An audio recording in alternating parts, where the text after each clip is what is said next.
Fala pessoal, sejam bem-vindos a mais um Convergindo Ideias. Minha pergunta é, vocês estão compartilhando? Vocês estão curtindo os vídeos? Ajuda a gente a crescer. Eu quero ser um dos maiores canais da internet até o final do ano. Eu conto com vocês para ajudar nesse crescimento. Fechou? Gente, hoje a gente vai falar de um ponto bastante importante, de certa forma, em alguns pontos acho que até polêmico, mas eu estou falando aqui justamente sobre como prevenir perdas e melhorar a lucratividade. Parece uma coisa óbvia, mas existem vários fatores importantes dentro das empresas que, se você diminuir as perdas, obviamente você vai melhorar a lucratividade. E o importante é dizer que a tecnologia também pode ajudar nisso. Tecnologia aliada a processos. Mas, obviamente, para me falar, para conversar comigo a respeito disso, eu trouxe meu convidado, Mr. Anderson Ozawa. Fala, Anderson. Tudo certinho contigo, cara? Tranquilo. Obrigado pelo convite. E vamos convergir em ideias para reduzir perdas e melhorar a lucratividade. Essa é a ideia, Cara, fala um pouco a respeito de você, um pouco do seu background. Você é consultor de prevenção e perda, certo? Prevenção de perdas, boa. Isso mesmo. Conta um pouco aí do seu background, por favor. Cara, minha experiência vem do ramo de instituição financeira. Comecei minha carreira nesse segmento, porém dentro da auditoria, né? Então, inclusive, quando a gente fala prevenção de perdas, ela tem um quê de auditoria dentro do seu componente de processos. E a partir disso, fui trabalhando, cresci na auditoria, fui aumentando ali minha experiência, fui auditor, né, também independente, e em determinado momento, lá por início dos anos 2000, eu entrei no varejo, né? E foi no varejo que eu conheci a prevenção de perdas, né? E quando eu conheci a prevenção de perdas no varejo, foi paixão à primeira vista, óbvio, né, aquele medo inicial, porque eu vinha de um segmento, né, totalmente diferente, etc. E entrando ali numa multinacional, né, era uma empresa nacional, porém com participação estrangeira, e que trazia ali um background, né, de loss prevention, né, prevenção de perdas muito forte. E a partir daí, minha carreira foi construída dentro do varejo, né, passei pelos segmentos de moda, farmácia e drogarias, depois fui para artigos esportivos, entretenimento, né, e dentro de tudo isso eu construí, né, a minha carreira e, consequentemente, essa parte da consultoria, né. Em meados de 2013, né, 2012, 2013, eu já dava aulas, né, de prevenção de perdas, entre outras coisas. Eu também sou professor da FIA e outras instituições. E juntando todo esse conhecimento, né, e experiência, né, juntado com o lado acadêmico, eu pensei, cara, tem que ter algo que a gente possa fazer para esse tema no Brasil, que seja algo estruturado, né? E por que eu comecei a pensar isso? Apesar da prevenção de perdas ter começado a ser discutida lá em 99, né, dentro da USP, com os grandes varejistas da época, e foi se desdobrando nesse lado acadêmico, era muita coisa consumida de material dos Estados Unidos. Sim. Essa é a grande verdade. Tanto que quando eu comecei, essa história é muito louca, porque internet não era o que a gente vê hoje, né? Você tinha o KD, você tinha coisas bem antigas, vou falar menos para não denunciar a idade, mas você não tinha esse conteúdo latente à disposição. Então, o que eu fazia era entrar na Amazon naquela época, né, e trazer livros de lá e assinar publicações dos Estados Unidos. Nos Estados Unidos tem magazines específicos para loss prevention, né? Só que era o seguinte, a edição em março eu recebi a edição de janeiro, então eu sempre estava 3 meses atrás. E aí eu, passando por tudo isso, em 2010 eu criei um blog, na época era blog, né? Hoje é um portal que chama Prevenção de Perdas Brasil, onde eu comecei a criar conteúdo e traduzir conteúdo, né? E aí, jogando lá, fomentando, etc., entrevistando pessoas, profissionais, entre outras coisas, nada assim, né? Não existia podcast, não existia videocast, não existia nada, era escrever, né? Conversar com o cara e escrever, colocar a fotinho dele, mas enfim, com tudo isso, eu acabei criando uma metodologia própria, né? que eu chamei, né, e patenteei como pentágono de perdas.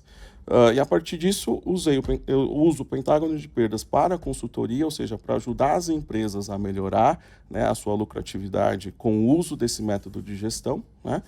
E desde 2013 a gente tem esse papel aí de, como apaixonados por prevenção de perdas, disseminar conteúdo e, a partir disso, também trazer para as empresas uma visão de gestão, né, transformacional, que faça com que elas se profissionalizem dentro desse tema e consigam ser mais produtivas, lucrativas e sustentáveis, né? Cara, eu acho que tem um ponto fundamental.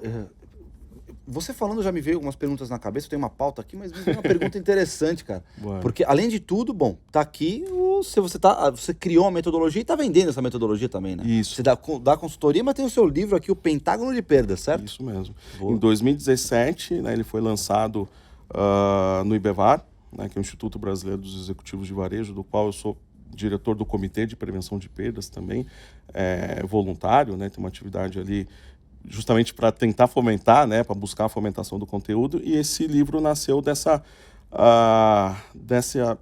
vontade, né, de realmente trazer, né, esse tema de uma forma que qualquer um pudesse pegar Sim. e ler, né? Então, tem pouca literatura, né, infelizmente, no país.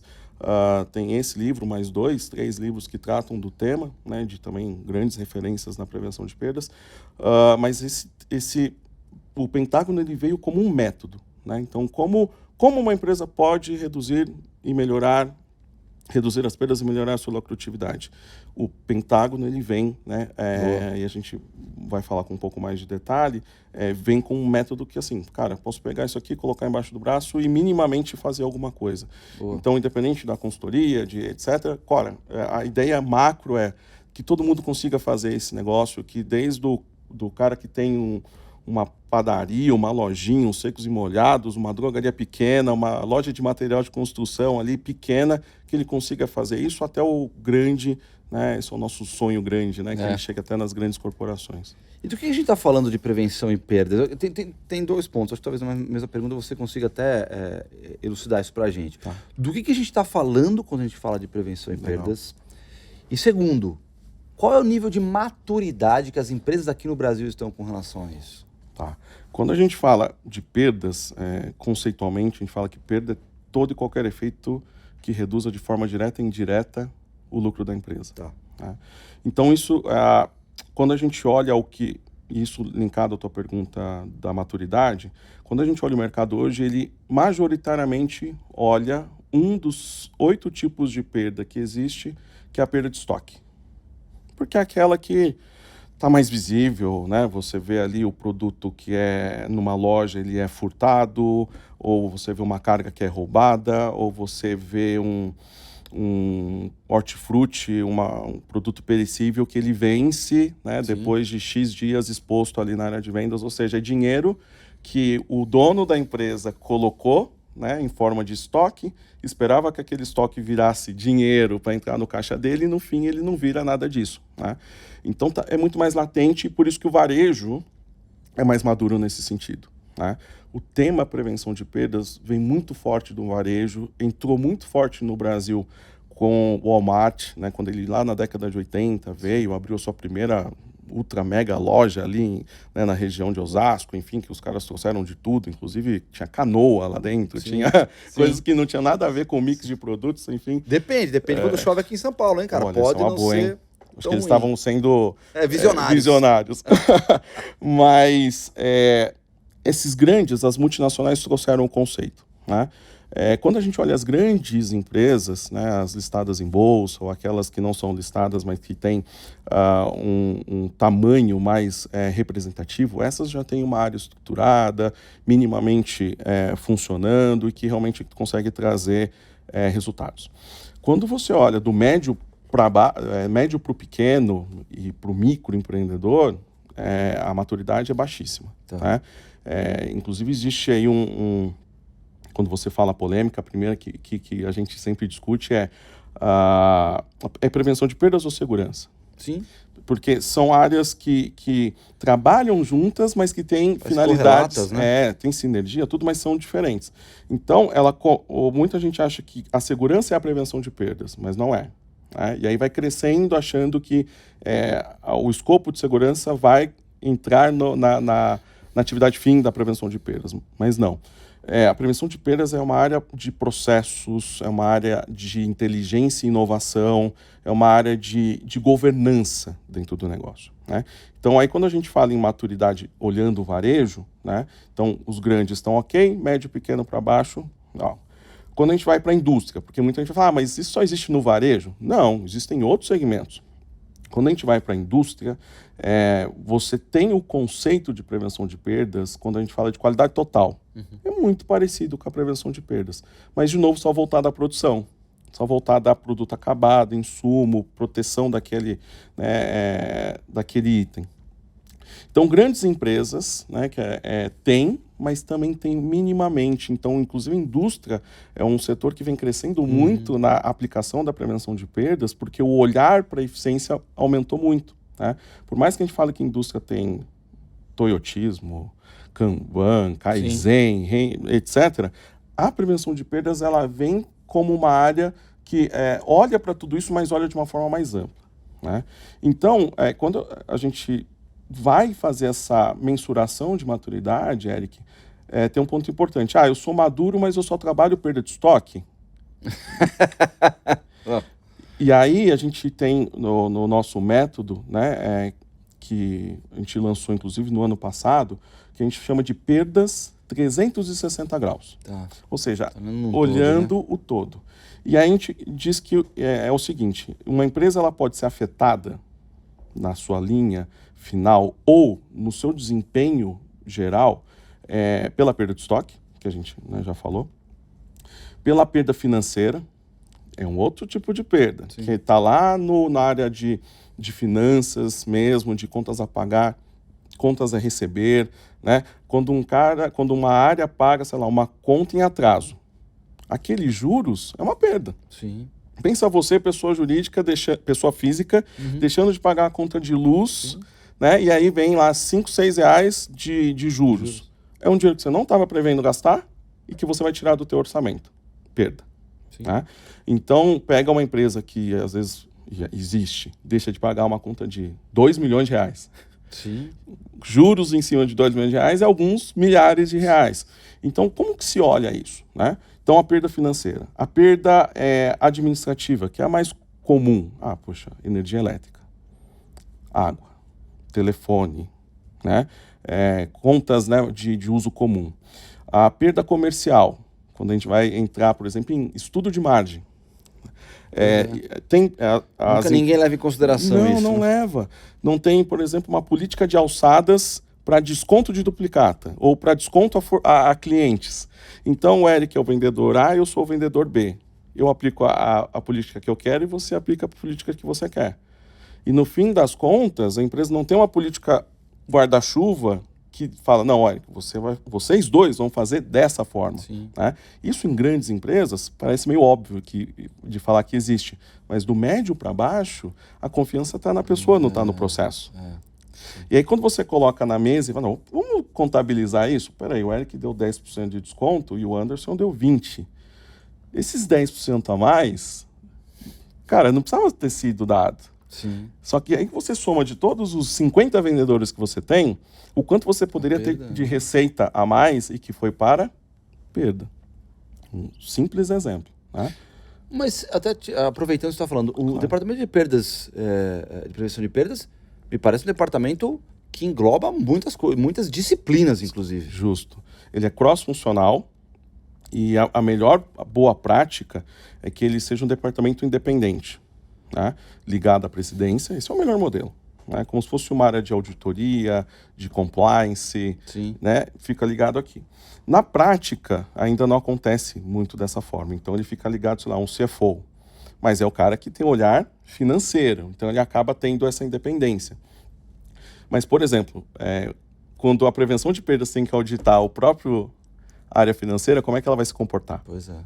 Então, tem alguns tons de cinza, né, que culturalmente a gente ainda está ajustando. Mas ela é sim, Eric, uma área cross-funcional, porque ela atua horizontalmente com todo mundo, e ela atua verticalmente em todas as áreas.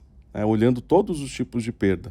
Por isso que eu falei, tá olhando só perda de estoque, tô maduro? Não, não tá. Se você não tá olhando os outros 7 tipos de perda, você não tá maduro. Aí a gente está na perda comercial, vai para a perda de produtividade. Retrabalho, empresa que não tem processo escrito. Nossa. Mas isso existe? É o que mais tem. Chega numa empresa e fala, eu queria ver os processos escritos de recebimento de mercadorias. Sem dúvida. Não tem. Ou se tem, pode até ter. Mas aí você tem lá, vou usar o exemplo do varejo que é de melhor entendimento. Loja A, loja B na mesma rua. Executam têm o mesmo processo, mas executam de forma diferente. Né? Então, isso vai gerar algum tipo de perda. Esse cara leva 1 hora para fazer um recebimento de 1000 itens, esse cara leva 2 para fazer o recebimento dos mesmos 1000 itens. Né? Porque ele acha que tem que fazer de um outro jeito. Esse negócio de norma da empresa, deixa para lá. Né? Então, entra um pouco em cima dessa questão. Aí tem a perda de produtividade. Aí vai ter a perda legal. Que de legal não tem nada, né? É uma perda voltada para o ambiente jurídico. Que é o quê?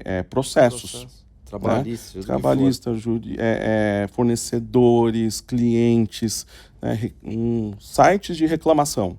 O que isso gera de processo numa empresa que ela não consegue nem mensurar, para você ter uma ideia.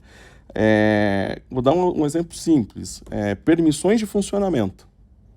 Tem empresa que não olha para isso. Só vai olhar quando o Eric, lá, fiscal da prefeitura, bate na porta e fala, cadê o alvará de funcionamento?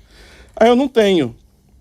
Multa, fecha a porta, ou autuado. Cara, aí eu vou pular para a última, porque aí chega lá na tua loja, ou no teu estabelecimento, você não tem uma licença de funcionamento.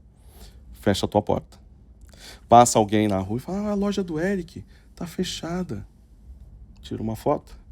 Loja do Eric fechada. O que será que aconteceu? Vai para o Instagram, vai para o Twitter, vai não sei aonde.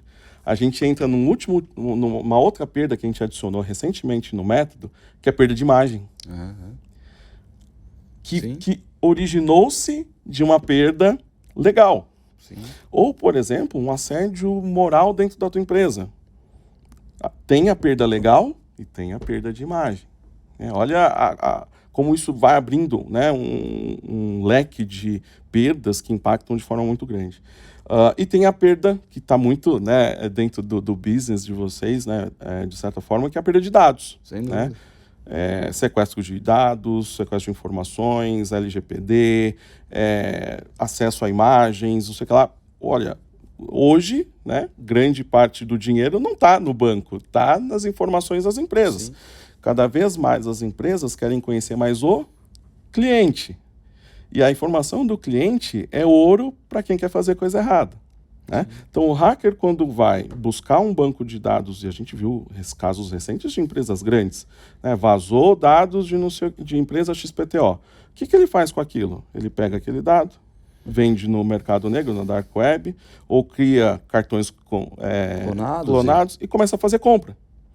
Então, de novo, você olha essas perdas 360, vamos ser bem simplista, se cada um desses itens representasse 1% de perda da empresa, 1%. 1% para perda de estoque, soma os 8 tipos de perda, você tem 8% de perda no seu business. Coisa pra caramba. Quantas empresas deixam mais de 2 dígitos no EBITDA hoje, ou na última linha? Sim. E quando você fala de... Quando que as empresas começaram essa maturidade, você percebe que ela está melhorando?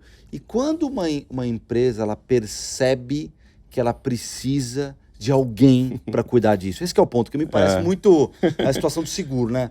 Quando eu sei que o seguro é bom ou não, só quando eu uso, cara. Antes disso, até hoje, eu não sei se meu seguro é bom ou não. Mas quando que uma empresa ela percebe, falou, cara, acho que a gente precisa de alguém para ver isso. Quando chega no EBITDA, quando chega a bater no EBITDA, na lucratividade muito pesadamente, como é que isso acontece? Olha, É uma terapia de choque, né? Cara, é realmente quando dá dor de barriga. Né? E geralmente o que é perceptível essa dor de barriga no empresário ou no empreendedor, no executivo? É notório que ele vai começar a sentir o fluxo de caixa apertado, porque o dinheiro sai de algum lugar. Né? Não existe mágica.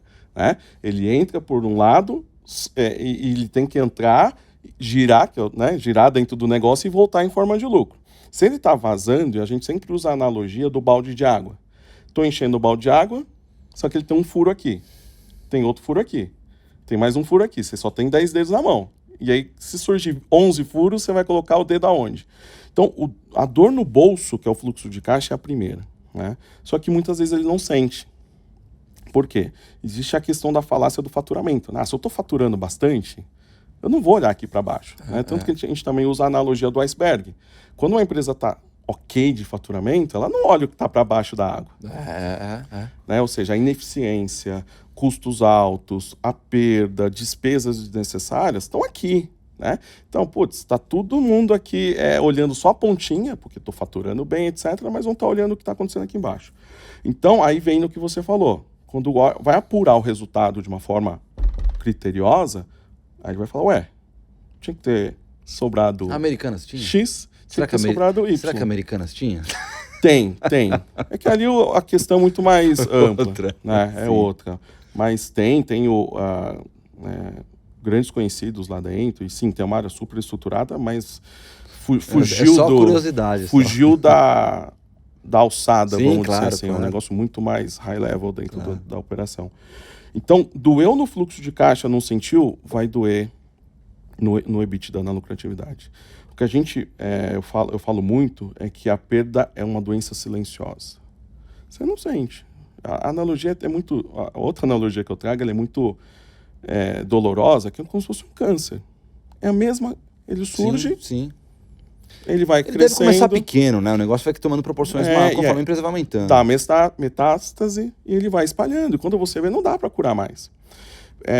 E como que você começa a ver isso de outras formas? Bom, uma loja ineficiente que eu digo, começa a faturar menos, começa a ter despesa alta, pode fazer um diagnóstico lá, que é uma loja com problema de perdas. Ou seja, qualquer uma das 8 que a gente comentou aqui. Então, um ponto super importante é o seguinte: fazer diagnósticos frequentes, que é o que ninguém gosta. Quem é que gosta de ir no médico? Não tá, ainda mais o Brasil não é cultural isso. De ser preventivo, de diagnosticar com antecedência, fazer check-up. Né? Então, para a empresa é a mesma coisa. Quantas vezes a empresa fala, não, vamos fazer um check-up agora e ver se as coisas estão direitinhas ou não? Não faz, porque acha que nunca vai acontecer com ele e que é desnecessário. Né? Só que a função do diagnóstico do check-up é ser preventivo. Tudo que vem depois é mais caro, né? Você não vai lá ver aquela dor no joelho. Você é corredor, está correndo, dor no joelho, não vou ver. Quando você vai efetivamente fazer uma visita no ortopedista, ou seja lá qual for, ele vai falar, cara, você vai ter que fazer uma cirurgia, você vai ter que viver tomando remédio. É isso que você quer? Não quer, mas você não foi antes. Com as empresas é a mesma coisa. Então entra num ponto, Eric, importante, que também é da maturidade de gestão. Muito mais do que a maturidade da prevenção de perdas, é a maturidade da gestão. É isso que eu ia comentar contigo. Me leva a crer, porque assim, quando você fala de ter um departamento de prevenção e perdas, eu acho que isso é um nível que deve vir de um C-level ou um pouquinho mais para baixo ali, porque nenhum departamento gosta de ser exposto, né? No sentido que eu estou sendo um causador de perdas para a empresa, né? No final das contas, então acho que ninguém gosta de ser visto dessa forma. Então, como é que funciona isso? Normalmente, isso vem do topo da gestão, realmente? Top-down. Quem busca é o dono ou o acionista que realmente não consegue mais prestar contas, não consegue mais explicar por que a empresa dele não dá lucratividade. Porque ele vai falar, poxa, eu estou investindo em marketing. Estamos em todas as mídias. Tem retorno de nada. Aumentamos o faturamento em 5%, mas não está sobrando na última linha. Sim. Porque a conta, que é muito acho que tem uma hora que tudo vira paisagem, né? Então, aquela conta básica, receita menos despesa igual lucro, ela se perde em algum momento no business, né? Então, a gente faz uma conta, tem essa conta, inclusive, as composições são muito grandes também para você chegar, né? De margem é enorme. Tem que levar em consideração muita coisa que muita gente não leva, inclusive. Não leva. Por isso tem que vir de cima para baixo. É um programa, tanto que quando a gente vai implantar prevenção de perdas nas empresas enquanto consultoria, a gente chama de um programa de prevenção de perdas, que depois vira uma área, que depois entra na estrutura organizacional, porque senão ele não consegue ser disseminado e promovido dentro da empresa, né?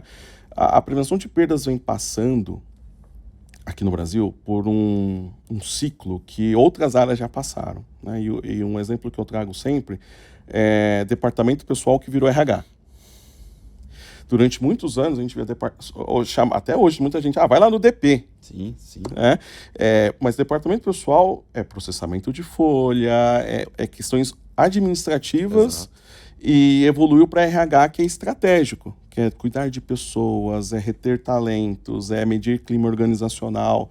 Hoje, RH está aqui em cima, né? Discussões da companhia, e RH está aqui, né? Que não é diferente na empresa de vocês.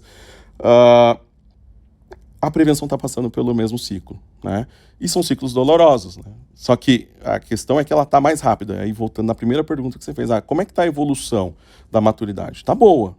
Está mais rápida do que a gente imaginava. Se você me perguntasse há 5 anos atrás, né, eu ia falar que ela não estava tão rápida.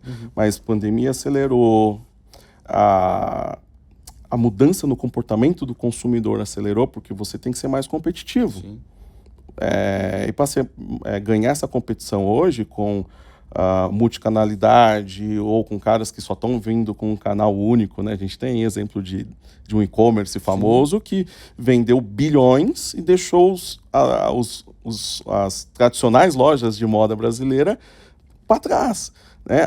Tem, obviamente, questões tributárias, né? Tem, né? Mas, cara, alguma coisa esse cara está fazendo de bom. Sim. Né? Você olha Mercado Livre, alguma coisa aquele cara, e faz muito bem, inclusive, né? Conheço também a turma de Loss Prevention lá, faz muito bem para ter um negócio que opera, né, naquele nível de excelência, né?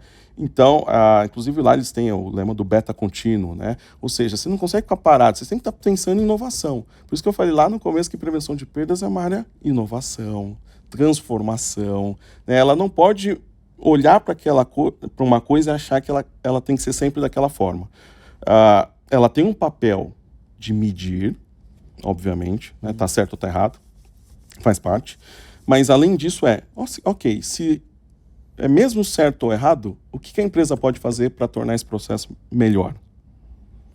Né? E quando você falou muito de inovação, de transformação, hoje a tecnologia já consegue, ela consegue já suportar prevenção e perdas? O que a gente tem de tecnologia disponível para isso? Muito, muito, muito. Tanto que, quando a gente fala do Pentágono, tecnologia é um dos pilares, né?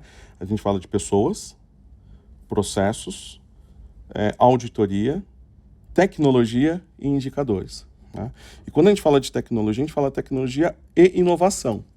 Então, hoje, na verdade sempre, né? Mas hoje tem muito mais tecnologia disponível para suportar tudo isso. Por exemplo, e aí eu vou fazer a analogia com a segurança de novo, né? Muita gente, muito empresário, empreendedor, executivo, acha que CFTV é para segurança. CFTV é para gestão. Como? Né? E como ser inovador, né? Inclusive o discurso de ROI muda completamente, né? Tem muito gestor de prevenção de perdas que não consegue investimento para comprar CFTV porque está fixo na ideia de monitoramento. Né? Mas quando você chega para o cara e fala, olha, aqui está a tua área, né, de vendas e o CFTV marketing e operações vai te ajudar a dar os hot zones por causa da inteligência embarcada na câmera, né, o heatmap da tua área, para você poder, por exemplo, vender melhor espaço. Sim. Quando você olha supermercado, por exemplo, as gôndolas são espaços vendidos, drogarias são espaços vendidos. Se esse espaço aqui, nesse canto, pelo heatmap, diz que ele é mais quente que os demais, ele tem que ser mais caro na hora da venda. Então, ou seja, ele é um instrumento de gestão. E se eu não estou vendendo ele mais caro, eu estou gerando uma perda. Porque ele poderia custar 100 mil e eu estou cobrando 50. Sim. Esse delta, né, esse gap de 50 mil é uma perda. Sim. Essa é a visão que a gente traz, né? Então, a tecnologia do CFTV ajuda nesse sentido, né? Contador de fluxo. Quantas pessoas entram dentro da minha loja pela inteligência do CFTV? Mas muito mais do que isso, quantas compram para eu ver a taxa de conversão e saber o que eu preciso fazer para aquela pessoa comprar mais dentro da loja? Aí eu junto uma informação com a outra. Entram 1.000 pessoas, elas ficam paradas mais nesse canto não está meu produto mais atrativo.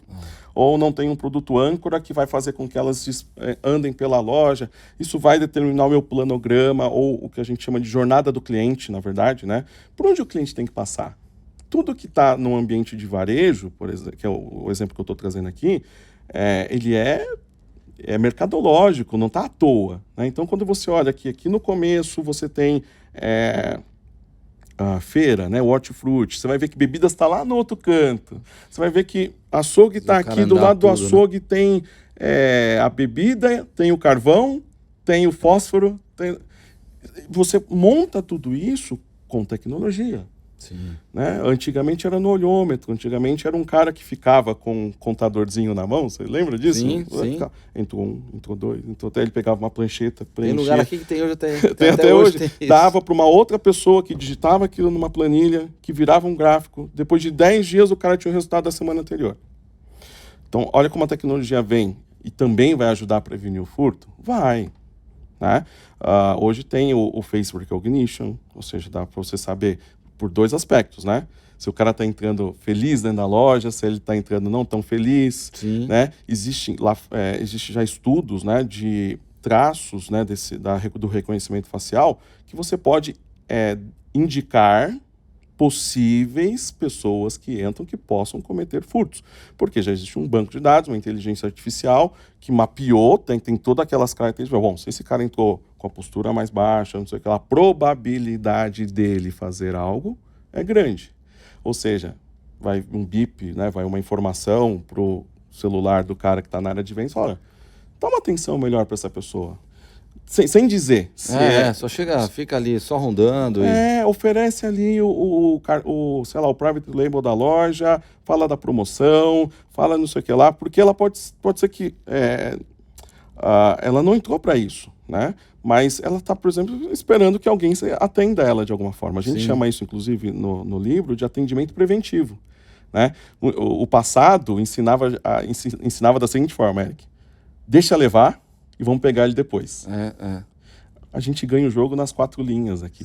Né? Então, se eu tenho um atendimento preventivo e o Eric entrou na loja, e eu não sei se o Eric vai furtar ou não, hoje, sem tecnologia. Não dá pra, né? E aí eu te atendo e, na verdade, você só queria ser atendido para comprar. Esperando alguém para me atender. Agora, as lojas autônomas parecem que estão entendendo isso, no sentido de que cada vez você vê tecnologia, principalmente nas lojas da Amazon, enfim, que estão colocando, acho que é a Amazon Go, talvez? Amazon Go. Que estão colocando lá, que já colocaram, enfim, aquelas, eu acho incrível. E assim, você tem poucos atendimentos, né? Agora, ali é a tecnologia trabalhando em prol até da prevenção em perdas, até porque ela foi pensada estruturalmente para garantir isso também, né? Porque é uma coisa onde ninguém vai estar te olhando. Então a possibilidade de você pegar é muito mais forte, né? De você levar e sair ileso daquele furto é maior também, né? É maior. Toda essa tecnologia de uma loja autônoma, ela reconhece que se você tirar o produto da gôndola, ele sabe que produto foi retirado, qual o valor, em que horário. Tem tudo isso. Né? E parece que é o ser humano perdendo de novo, né? Mas não seria dessa forma também se não tivesse o cara atrás imputando, claro. Né? Quando a gente olha a RFID, né? E você vai hoje em lojas de moda hoje, que você entra no provador, né? Já aparece, tem uma tela e aparece com quantos produtos você está entrando no provador. Sim. Já reparou? Sim. Lembra que no passado ficava uma pessoa que contava e te entregava uma fichinha? Sim. Hoje não tem mais isso. Hoje você passou, conta quantas e aparece grandão, justamente para dar a inibição, né, para aquele que está querendo praticar o ato mal intencionado. E quando ele entra, o Face sabe que ele entrou, quem é aquela pessoa e que ela entrou com 4 peças. Sim. Entendeu? Sim. Então, tudo isso, e aí algumas lojas de moda, quando você entra, junto com esse RFID, né, que é uma baita de uma tecnologia ainda pouco utilizada, você para em frente a um espelho inteligente, né, que na verdade é um monitor, que ele sabe o produto que você tá. Então, se você tá com uma calça, ele vai te sugerir as camisas ou camisetas que você poderia combinar com aquela calça. E se você dá um touch naquele item, ele vai chamar já um atendente que vai pegar o produto e entregar na cabine que você está. Isso é prevenção de perdas. Sim. Porque se eu entrei ali e eu não sugiro, né, um produto para aquela pessoa, Você está deixando de ganhar, estou né? deixando de vender, que é a mesma coisa que deixar de ganhar. Antigamente, antes dessa tecnologia, eu sempre falava assim, olha, pessoal, isso por ter trabalhado muito tempo em loja de moda, né, em varejo de moda, que o provador é o lugar mais importante da loja. Porque é lá que a decisão final de compra de qualquer um é feita. Experimentei, ficou bom, não ficou, tem o tamanho, não tem, levei o produto que eu quero ou não. Então, ou seja, aquela pessoa que antigamente ficava ali, ela tinha o papel de ser um consultor de moda. E muitas vezes isso não acontecia porque estava na pessoa. O Eric podia fazer isso, o Anderson poderia não fazer. Hoje, está na tecnologia. Inclusive vai dizer se tem grade, se não tem, se quer que entrega na sua casa ou não. Olha onde vai a inovação a serviço da prevenção de perdas, ajudando a maximizar a venda, né, e melhorar a lucratividade. É aí que entra a tecnologia. Eu quero trazer uma história para a gente finalizar aqui, uma história interessante, tem absolutamente a ver, que eu acho que eu comentei contigo da última vez que a gente conversou. Eu fui numa loja, num café famoso aqui de São Paulo, né? E sentei lá, super bem atendido, um lugar legal. Tava lá esperando, né? Eu tinha pedido um lanche e pedi também um café. E aí a pessoa veio me trouxe o café primeiro, né? Tá. Beleza, tudo bem. Comecei a tomar o café e tal. Praticamente eu terminei de tomar o café e eu tomo devagar, hein? Chegou o lanche. Aí a pessoa falou, putz, eu acho que Não, eu não tinha terminado ele completo. Ela olhou assim e falou, seu café deve estar frio. Só um minutinho. Ela foi lá, pegou um outro café quentinho, me trouxe e trocou. Naquele momento eu falei, caramba, que pensamento que ela teve legal, saí super feliz, que foi uma experiência interessante. Mas se você for pensar pelo lado de prevenção e perdas, ela perdeu um café ali. Não precisava ter me dado o segundo. Né? Foi um erro de processo. Sim. Se você for... Eu fiquei feliz, sem dúvida, porque ela teve preocupação. Sim. Mas que do lado de administração da loja, foi uma prevenção de perda. Foi. Na hora que for apurar o CMV daquele café naquela unidade, vamos supor que só ela fez isso, vai dar aquela perda. Agora imagina, se todo dia Pois é. um cafezinho a X reais Sim. entra nesse cenário que você colocou. 365 dias no ano, vezes um cafezinho, vezes o valor dele. E se você tiver mais de uma unidade, multiplicado pela quantidade de unidades que você tem. Sim. É aí que entra o gostoso da prevenção no bom sentido, né? Porque é uma notícia ruim, né? Que é uma área que se paga super fácil, onde o investimento tem um ROI num curto espaço de tempo, né? E ela é estratégica. E qualquer melhoria já é uma evolução. Já é uma evolução. Não é à toa que a gente está crescendo nisso no Brasil. Não é à toa que nos Estados Unidos qualquer empresa já nasce assim, nos Estados Unidos e Europa, né? Já nasce com a área. Não é uma discussão, vamos ter ou não ter. Hoje aqui no Brasil é assim, vamos ter, não vamos ter. Custa quanto? Sim. Né? Lá não, cara, eu sei que é importante justamente por esse pensamento.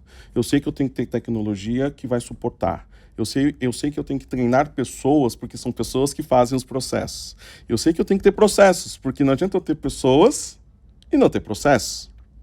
Não adianta eu ter pessoas e processos, eu não vou lá auditar se está fazendo certo. Sim. E para isso tem tecnologia também.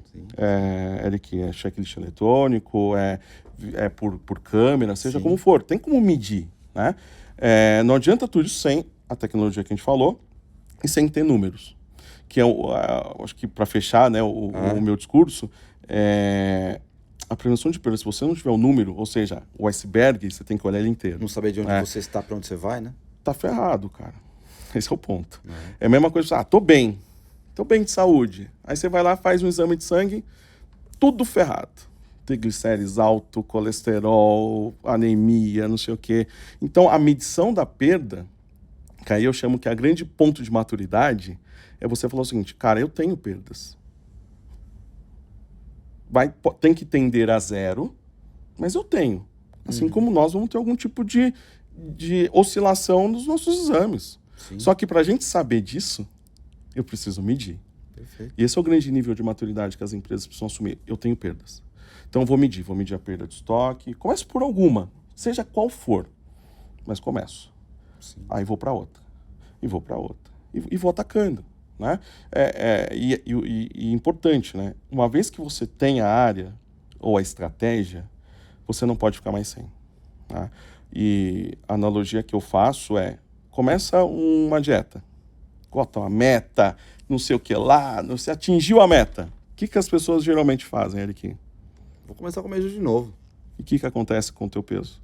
Volta ao que tava. E mais um pouquinho. E aí fica naquele efeito sanfona. E a empresa vai, reduz, não preciso mais, aí a perda sobe. Né? E aí isso afeta o quê? A sustentabilidade da empresa ao longo do tempo. Ela não consegue não consegue ser sustentável ao longo do tempo. Porque esse efeito sanfona, ele é danoso. Sim. Para o ser humano ou para o organismo que é a empresa. Né? Então, aí entra essa importância. Uma vez que eu tenho isso dentro do negócio, e todas as empresas têm que ter, né? Não tem como deixar de ver. Né? Uma frase que eu ouvi recentemente o que foi visto não pode ser desvisto. Exato. Então, esse é o grande ponto. Bom, muito bom. Cara, Anderson, eu quero te agradecer por estar com a gente. Acho que é um discurso super importante, porque a prevenção de perdas ela ajuda diversos pontos. Não só, e eu acho que ele não está só ligado à lucratividade, não só ligado à melhoria de performance de uma empresa, mas também ele está muito conectado com a melhoria de experiência para o cliente. Né? Então, isso é super importante. A gente olha para dentro da gente, para dentro da empresa, mas o mais importante é que o resquício daquela melhoria de performance vai para o cliente. Então, cara, eu quero te agradecer por estar com a gente aqui hoje para conversar um pouco a respeito disso, que eu acho que é um assunto hiper importante. Cara. Legal, eu que agradeço o convite e espero voltar mais vezes. Com certeza. Fica o nosso convidado. Obrigado. Gente, fica aí, compartilhem. Pentágono de Perdas, onde que o pessoal compra? Mercado Livre. Mercado Livre. Tá lá. Boa. Versão física ou a versão e-book tá no Hotmart. Nas duas plataformas vocês vão. O cara vende ele direto. O cara vai no Mercado Livre, vende direto, a lucratividade toda para ele, o cara não é nada bobo. Valeu, gente. Obrigado. Até a próxima. Compartilhem. Valeu. Tchau, tchau.